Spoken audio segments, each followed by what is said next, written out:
Footballers have always been known to express their unique style on and off the pitch, and their footwear is no exception. While some boots are exceptionally great to behold with their stunning designs and unique finish, others are pointless and should not have even made it to production. In this video, I will cover some of the craziest shoes ever worn in football history. Watch to the end to see the boot that should be worn to dinner, not the football pitch. Let's get started. The first on the list is Ronaldinho's 24-karat gold boots. A pair of boots that would make even King Midas himself envious. The 24-karat gold Tempo Air Legend ones, owned by none other than the legendary Brazilian footballer Ronaldinho. Ronaldinho is a name that needs no introduction in the world of football, unless you are just hearing about football, and then I would wonder, where have you been? Known for his mesmerizing skills on the pitch and his flamboyant personality off it, he's a true icon. In 2005, he added another feather to his cap by winning the prestigious Ballon d'Or award. And to celebrate this momentous occasion, Nike, his sponsor, decided to create a pair of boots that were truly one of a kind. Now, when I say one of a kind, I mean it. These boots contained a whopping 8 ounces of 24-karat gold applied to the tongue, heel, and the Nike swoosh on the side. They even had an embroidered letter R and the number 10, the shirt Ronaldinho wore for Barcelona, making them a true masterpiece. And if that wasn't enough, the boot heel was embossed with 5 gold stars, honoring Brazil's 5 World Cup wins. It's safe to say that these boots were fit for a king, or in this case, a football legend. The boots were estimated to cost about $6,000, and you know what makes it even crazier? He wore them only a few times. Ronaldinho's tricks on the pitch were already jaw-dropping, but when he put on these boots, he took things to a whole new level. A video clip of him performing incredible tricks with the boots later aired on YouTube, and it went on to become the first ever YouTube video to hit 1 million views. That's right, these boots were not just a fashion statement, but a piece of history that left an indelible mark on the world of football and beyond. If you think that's really crazy, you should wait and see the boots Nike made for Luka Modric in 2018 when he won the Ballon d'Or. The Golden Touch Mercurial boot. There's something out of this world. For an entire decade, Lionel Messi and Cristiano Ronaldo had been exchanging the award between themselves, each winning it 5 times and shutting out the competition. So when Modric finally broke their iron grip on the trophy, the world was left reeling.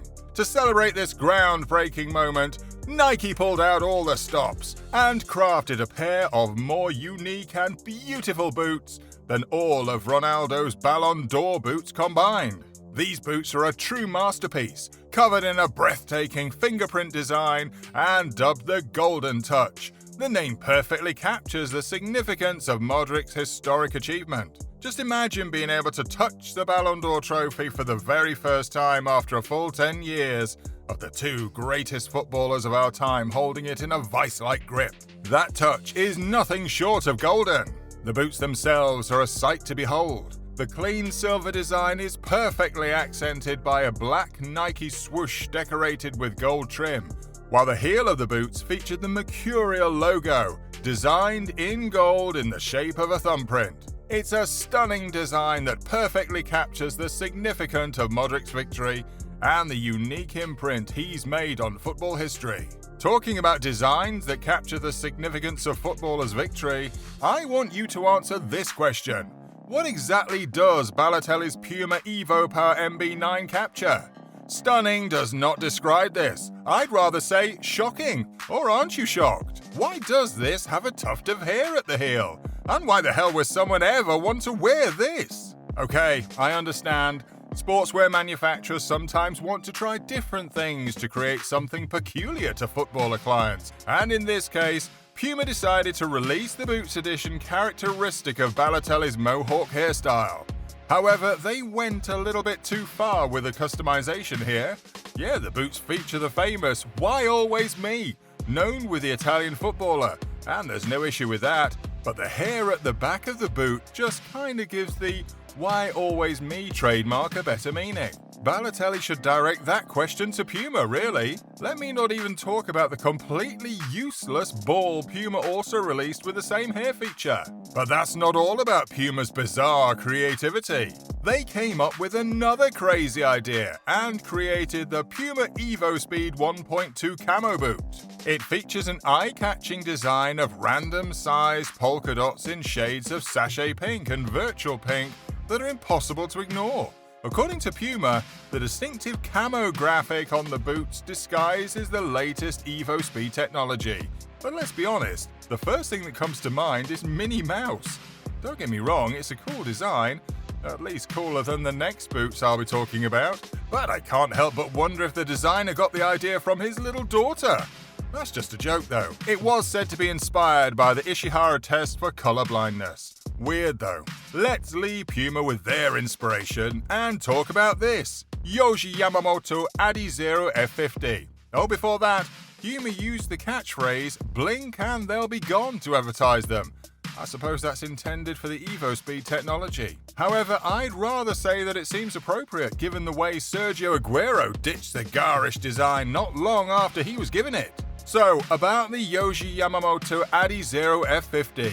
Adidas decided to collaborate with the Japanese fashion designer Yohji Yamamoto, and in 2014 they came up with a design that had never been seen, or perhaps should have never been seen. They call the boots the Tattoo. According to Adidas, the front of the boots display a pair of imperial lion dogs who guarded Japan's emperors in ancient times. Yamamoto said his inspiration was a mixture of ancient traditions and modern sci-fi from Japanese culture. He further described the boots as a masterpiece of harmonizing the players, giving them the confidence to express themselves without any fear. People should feel free to express themselves. Just follow your own instinct, he added. Well, I guess it would only do the opposite because those are freaking monsters out there. And why would anyone want to have that in their shoe collection? I'm sure Pierre-Emerick Aubameyang wouldn't consider them even if they were his only option. He prefers something more flashy, one that would draw attention to himself. In 2012, he was looking for how to waste his money, and since he couldn't throw it in the fire, he decided to encrust his Nike Vapors with crystals with the help of a Parisian design company called Oravan Design. He was willing to pay $4,000 for them. Incredibly, it took over 2 painstaking days to carefully apply all 4,000 crystals in a design that incorporated his initials, squad number, and the crest of his beloved Saint-Étienne club. But here's the kicker, he never actually wore them in a match. Nope, these glittering gems were far too precious to risk losing in a tough tackle. Instead, he reserved them solely for warm-ups before switching to his regular boots for the game itself. Undoubtedly, he didn't know what to use his money for. However, not only did Pierre-Emerick Aubameyang get his boots covered with crystals, Mamadou Sakho did too, and he had the guts to risk his in his country's international friendly clash against Brazil. He was excited to play against Brazil, and on the day of the match, he commissioned a pair of Nike boots encrusted with 2,500 crystals on each foot. The price? He spent just over $1,500 on each foot. Crazy, right? At least he spent that much on stunning boots. Unlike the one here with a freaking zipper, the Under Armour Spotlight 2.0. Seriously, a football boot with a zipper? What were the manufacturers even thinking? Don't get me wrong, zippers are great on bags, jackets, pants, and whatever. But on a football boot? Nah, that has to be the dumbest idea ever. Considering the purpose football boots are meant to achieve, these should be worn with a nice 2-piece suit for a dinner date and not on a football pitch. So we've come to the end of this video. Which of the boots do you think is the craziest? Or is there any other ones you think should have made the list? Share your thoughts below. If you enjoyed this video, give it a like and ensure you subscribe to this channel for more content like this one. Bye for now and see you in the next one.